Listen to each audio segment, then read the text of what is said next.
Good evening and welcome to NTD News. I'm Paul Greaney. Here today's top stories.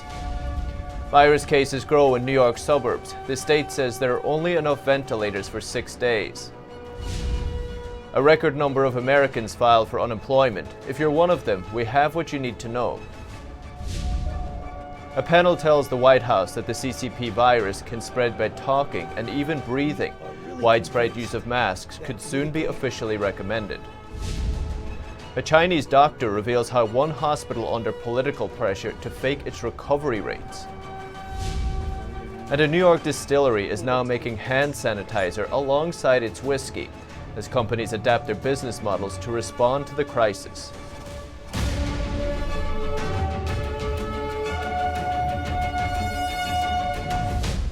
New York's governor is feeling anxious as the state runs low on ventilators.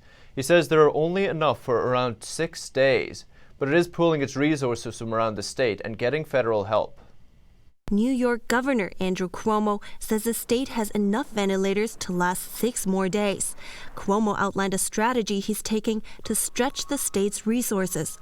This includes shifting ventilators from hospitals at locations in the state where the CCP virus pandemic is not as severe, and by ending elective surgeries, more ventilators should be made available. Yes, the burn rate of ventilators is troubling, and 6 days of ventilators in the stockpile is troubling, but we have all these extraordinary measures that I believe, if push comes to shove, will put us in fairly good shape. The governor also said the number of CCP virus cases continues to rise in the state. He expressed concern about the number of cases in the suburbs of New York City with their much smaller populations.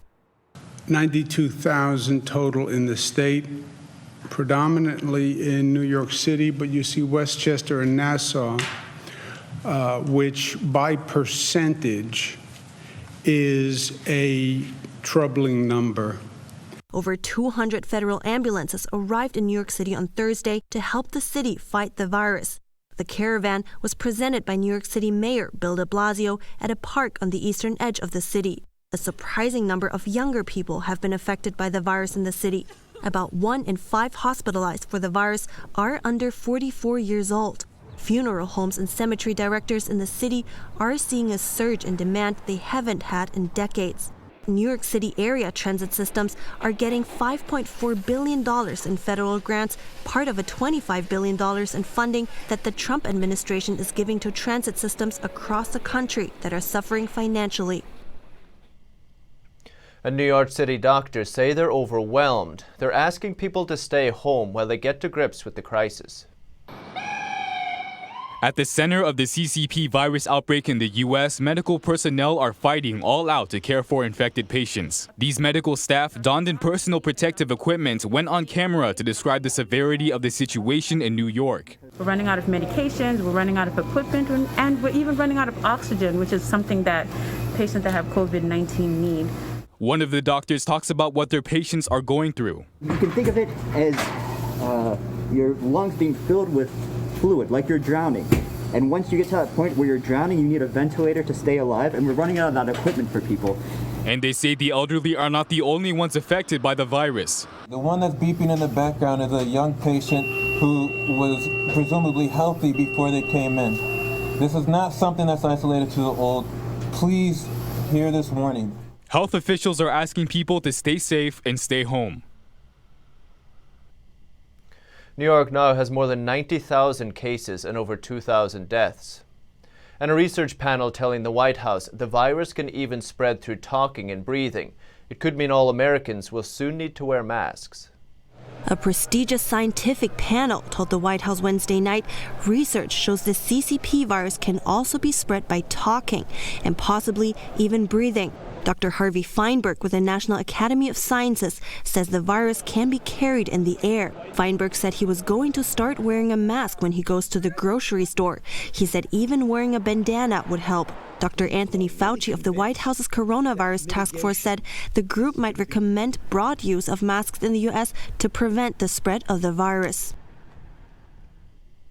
And the pressure is building on the airline industry. Boeing and British Airways announcing big cuts to staff today. The outlook for the airline industry looks grim. Boeing and British Airways both announcing big staff cuts today. Boeing is asking workers to volunteer their resignation in exchange for a pay and benefits package. The U.S. airline manufacturer has 150,000 employees worldwide, nearly half of them in Seattle. British Airways, the UK's largest international carrier, has already agreed to a 50% pay cut for its pilots. It's now in talks to suspend tens of thousands of cabin crew, engineers, and office staff. While suspended, though, the employees would still get 80% of their pay. Air travel is down at least 50% worldwide. Companies are now looking to governments for help. Congress last week gave $25 billion in cash grants and $25 billion in loans to American passenger airlines.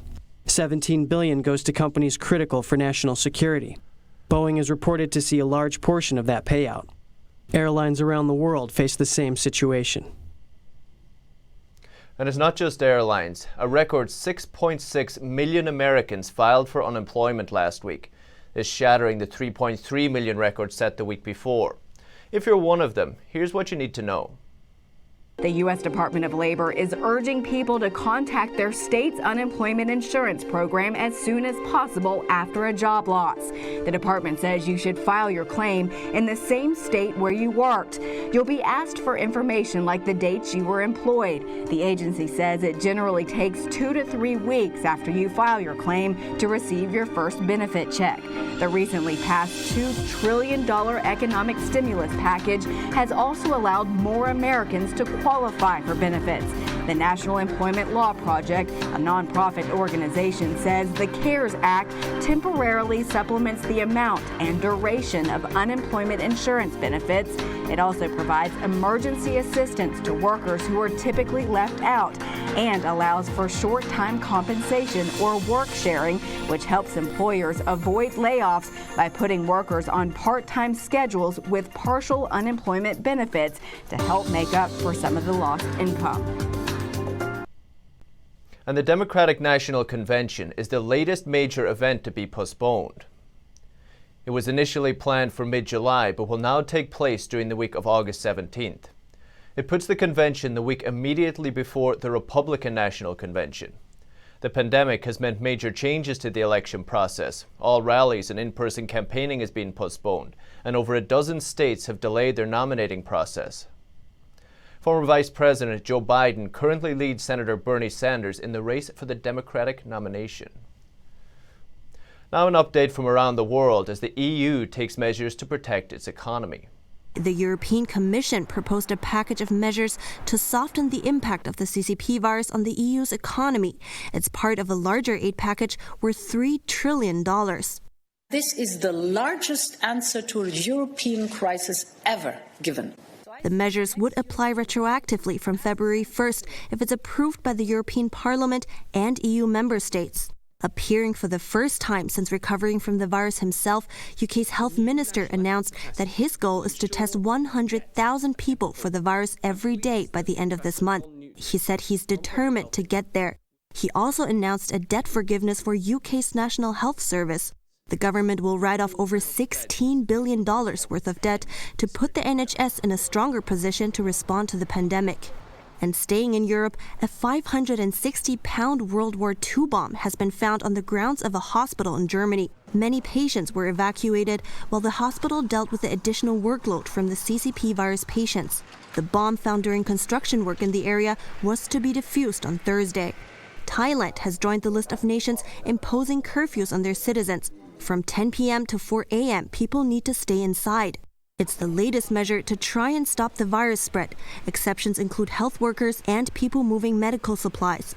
The president of the Philippines had strong words for his nation's police and military on how to react to people who don't abide by lockdown measures and put their lives at risk with violence. Shoot them dead. He also said if anyone is detained, they would have to figure out how to get their own food. A hospital in northern Italy is now using 6 child-sized robots to treat patients. The director of high-intensity medicine at the hospital said this was the best way to lower the risk of infection for health workers and others without increasing the risk for patients. And while the virus has many names, one congressman asked people online to choose what they think is most appropriate. Over 50% of respondents to a Twitter poll by Representative Paul Gosar voted for CCP virus as the most appropriate name for the virus, also known as coronavirus. Other options included Wuhan virus, China virus, and SARS-CoV-19 Red Death. The poll attracted over 34,000 votes. Gosar thanked the thousands of Chinese people who responded with their thoughts on why CCP virus was an appropriate name. CCP virus stands for Chinese Communist Party virus. The CCP is the unelected ruling party of mainland China. The regime has received criticism over its handling of the outbreak, including a lack of transparency and a delay containing the spread. The international community has accused the CCP of not doing enough in the early stages to prevent the resulting global pandemic. Second in the Gosar poll with 24% was Wuhan virus. The virus originated in Wuhan in the province of Hubei. China virus came third in the poll with 19%. Much of the early criticism towards the CCP over the handling of the virus came from the people of China, those first to suffer its impact. The name CCP virus distinguishes between the CCP and China itself. SARS-CoV-19 Red Death followed in last place with 5%. At NTD, we also feel CCP virus is most appropriate, since it was the Chinese Communist Party's cover-up that allowed it to become a global pandemic. And still to come tonight, a doctor in China's Hubei province reportedly reveals how one hospital is under political pressure to fake its recovery rates. That and more after the break.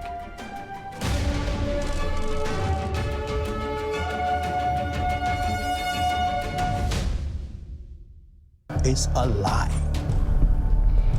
We are in an uncomfortable position because we have an extradition treaty with the Americans. 我这里有几个可以诬告他们在中国实施间谍活动的加拿大人的名单。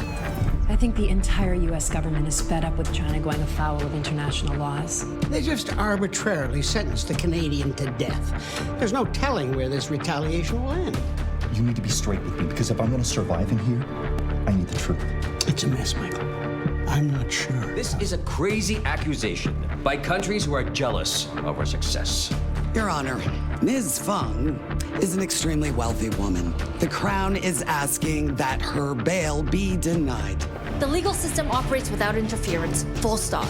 Jane, these are serious people, and they know everything about you. 为什么?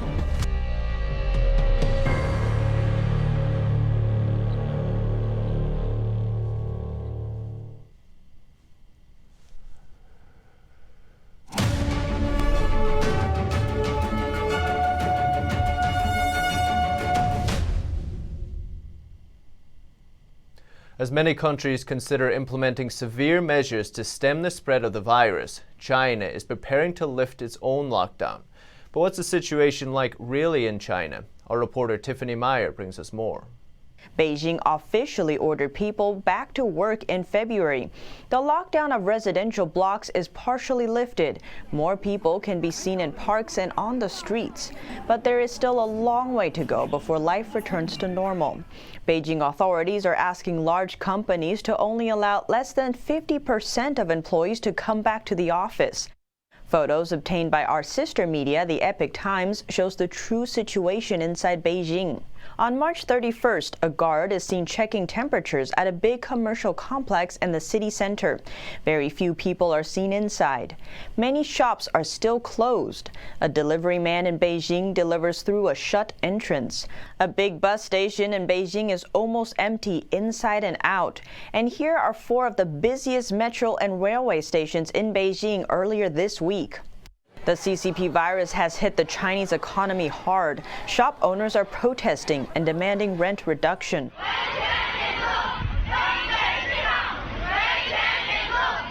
On March 31st, hundreds of business owners from a clothing wholesale market in Hunan province gathered at the gate of the city hall asking for rent reduction for half a year. They were driven away by police. According to local media, some shopping malls in Zhuzhou City have already reduced rents for shop owners for up to a month. One owner says it's not near enough, so she canceled her lease. And a doctor who works at a hospital in Hubei, the province where the virus first originated, reportedly reveals that the hospital has been faking the recovery rate and death rate of virus patients. NTD's Juliet Song has the story. A doctor said his hospital discharged critically ill virus patients. The patients were then readmitted to the hospital on the same day for different health reasons. This means they were not included in the hospital's official count of virus cases. The doctor was interviewed by a correspondent inside China for Minghui.org. Minghui is a US-based website that features reporting on human rights persecution in China. The website receives scores of first-hand reports from across China. The author refers to the doctor using a pseudonym to protect his safety. Dr. Zhang works at an intensive care unit at a hospital designated for CCP virus patients in Hubei. He said his hospital came under political pressure to increase recovery rates and reduce death rates. The hospital discharged 5 CCP virus patients who were critically ill, including 2 on ventilators. The hospital readmitted the patients on the same day under different causes like Alzheimer's. Zheng said over 20 virus patients tested positive again after they were discharged. These patients weren't included as new infections when they were hospitalized. In late January, Zheng said he helped rescue patients who were failing to breathe. He witnessed 3 people thought to have the virus later die. It is unclear if the patients were tested, but they weren't included in the virus death toll. There have been previous reports of Chinese authorities limiting the number of test kits. Zheng told the website the hospital declared it was clear of virus patients on March 19th, so it could admit patients with other ailments, even though they still had 7 virus patients at the time. According to Zheng, 5 of them were later moved out of intensive care. 1 died and another was on the brink of death as of April 1st. Reporting by Juliet Song, NTD News, New York. And Beijing says anyone in Hubei who can pass a health check via a mobile app can go back to work. But since it's not a physical test, anyone who passes it could still be infected. NTD's Sherwin Rong has the details. In Hubei province, China's virus epicenter, anyone who passes a mobile app health check can go back to work. However, many say the app is not reliable because it's not a physical test. The interviewer's voice has been distorted to protect his identity. It is only a form of report. It's not a test. The code only means you have been isolated for 14 days and continuously checked in during this time. It doesn't mean your health is okay. China expert Li Muyang says the health code is only for show and not a true reflection of someone's health. This is a big loophole because there are many asymptomatic cases. Those people might not know they are infected, so they will declare themselves healthy. Even after the travel ban was lifted, many Hubei residents were still denied entry to other provinces. Recently, Taiwan CNA media say many people who pass the health check still test positive after a physical test. No one believes the numbers or certificates from the Chinese regime. They don't even believe it themselves. Authorities in Beijing say Hubei residents can go anywhere, but not Beijing. If the regime doesn't even trust their own health code system, who will trust it? Yang said there are 3 reasons the regime uses this system. One is to get people back to work after the economic crash. The second is to use the health codes for control and surveillance over society. And the third is to make money from the quarantine fee. There are 3 kinds of codes: green, yellow, and red, according to state media. Red includes infected, recovered, and asymptomatic cases. Yellow means that you have been in contact with someone with a red code. Green means you don't have the virus and can travel and work freely. Anyone with a red or yellow code needs to be quarantined, and the person has to cover the cost themselves. Many netizens are complaining about the system. One says that after taking the subway, his code turned red. Another says that after a colleague went to the grocery store, their health code turned yellow, and suspected it was a person with a red code at the same grocery store that turned other people's code into yellow. Now that the number of asymptomatic cases is rising, the system may become even more unreliable. Reporting by Shuwen Rong, NTD News. And coming up after the break, whiskey makers turn to hand sanitizer as companies shift their business models to help. More on that in just a few moments.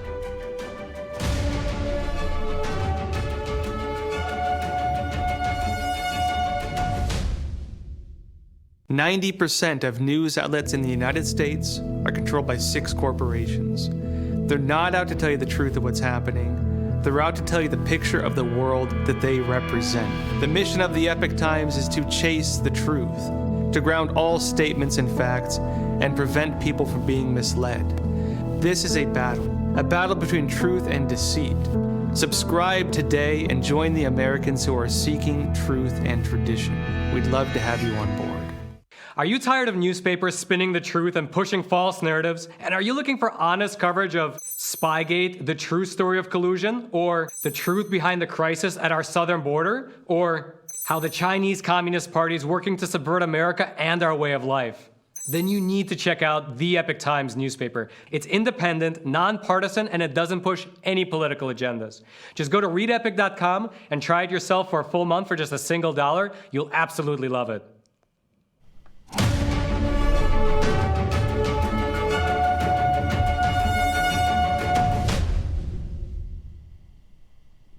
Welcome back.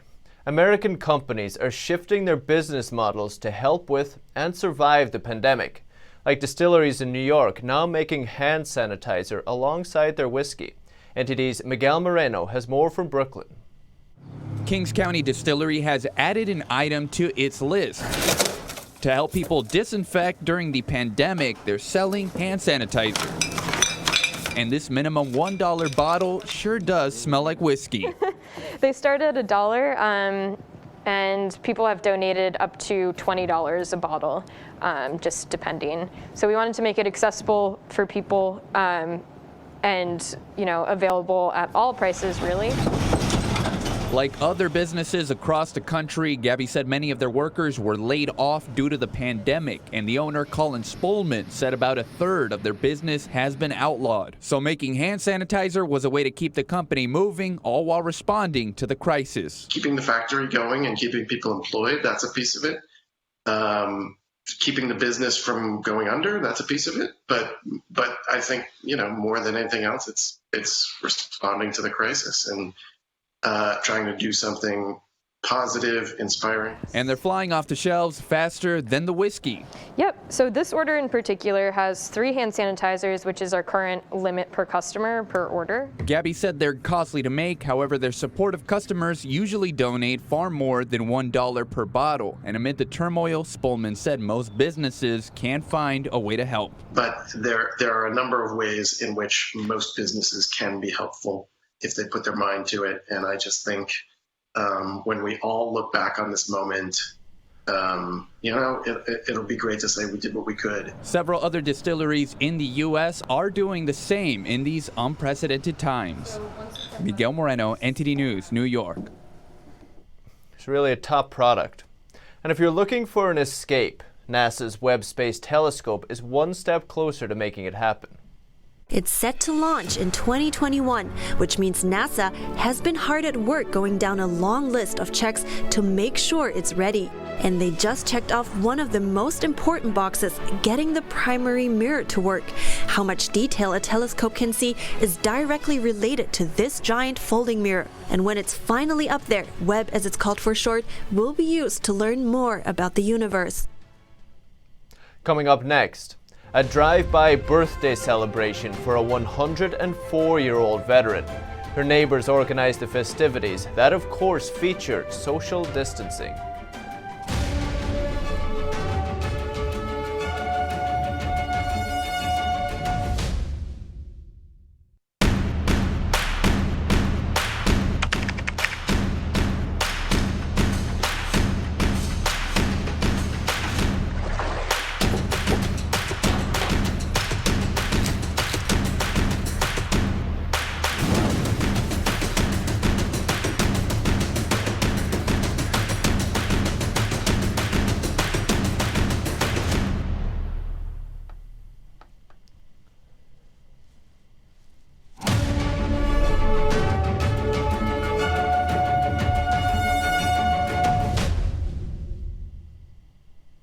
Welcome back.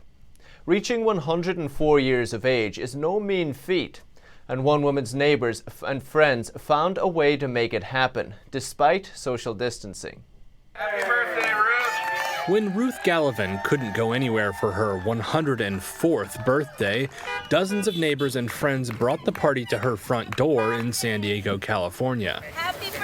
Today we are celebrating the 104th birthday for World War II veteran Ruth Gallivan. We believe her to be the oldest living female veteran west of the Mississippi, and certainly here in the state of California. She was one of the first Marines here at MCAS Miramar, and we're just excited that we can come out and celebrate her day. Holly Schaffner organized the drive-by celebration. The party was complete with American flags, happy birthday posters, and a parade of decorated cars. Gallivan holds a special place in her local community, and she was moved by all the people who showed up to celebrate her. To top it all off, a personal trumpet player and a chorus of voices singing a heartwarming rendition of Happy Birthday, with everyone standing at a safe distance. Happy birthday to you. So heartwarming. And a herd of goats overrun a deserted British town, munching through gardens and nibbling at flowers. And at a closed aquarium in Chicago, one penguin visits a whale. The town is famous for its mining heritage, Victorian architecture, and beaches. Now, it will be remembered as the home of a herd of Kashmiri goats who made it their own during the virus crisis. The wild herd normally lives on a headland northwest of the town. Locals think they wandered in because the streets have been so quiet during lockdown. The goats were a gift to the region by Queen Victoria. And in Chicago, social distancing has led to some unexpected animal encounters at the city's Shed Aquarium. Because it's close to human visitors, some of the penguins, including Wellington, a 30-year-old rockhopper, had the opportunity to walk through the underwater viewing area. It's home to several beluga whales like Anik the calf, born last year. Belugas are native to the northern hemisphere, so they would likely never encounter a penguin in the wild, which are found in the southern hemisphere. And that's all for today's news. Thanks for tuning in. I'm Paul Graney.